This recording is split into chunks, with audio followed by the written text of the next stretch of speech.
கிடைக்கிற வரைக்கும் போராடிட்டே இருக்கணும், தன்னம்பிக்கையோட போராடணும், அதுவும் தைரியமா இருக்கணும். எந்த சூழ்நிலையிலையும் மனசு தளர விடாம உங்களால முடியும் அப்படின்னு நீ நம்பி போராடிக்கிட்டே இருக்கணும்.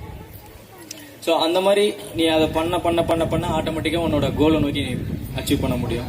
ஸோ இங்கே இருக்கிறவங்க இங்கேருந்து இந்த ஊர்ல இருந்து இன்னும் நிறைய கிரிக்கெட்டர்ஸ் வரணும். கிரிக்கெட்டர்ஸ் எனி ஸ்போர்ட்ஸ், எனி துறையில் எந்த இதில் இருந்தாலும் சரி, நீங்கள் ஹார்ட் ஒர்க் பண்ணால் கண்டிப்பாக அந்த இடத்துக்கு போகலாம். ஸோ கடினமாக உழைங்க, என்றைக்குமே தைரியத்தோடு இருங்க, எந்த சூழ்நிலையிலையும் தளர விடாதீங்க. இன்னொன்று, உங்களால் முடிஞ்ச அளவுக்கு இன்னொருத்தருக்கு நல்லா ஹெல்ப் பண்ணுங்க. அதை விட அது பெரிய விஷயம் எதுவும் கிடையாது.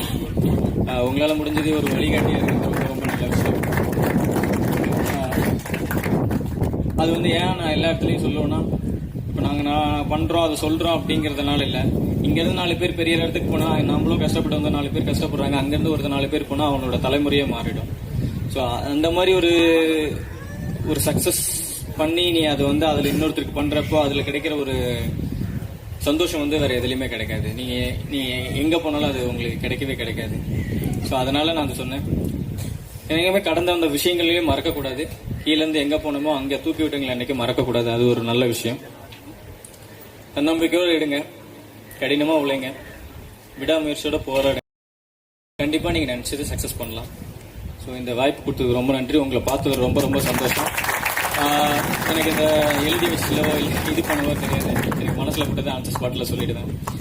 ஸோ ரொம்ப ரொம்ப சந்தோஷம். இங்கேருந்து இன்னும் நான் மறுபடியும் எப்பயாவது வந்தேன்னா இங்கேருந்து நிறைய கிரிக்கெட்டர்ஸ் தமிழ்நாடு ஆடி இருக்கணும், டிஎன்பியில் ஆடி இருக்கணும், அடுத்த ஐபிஎல் ஆடி இருக்கணும். ஸோ உங்களுக்கு பெஸ்ட் விஷஸ். இங்கேருந்து நிறைய பேர் ஆடணும். தேங்க்யூ.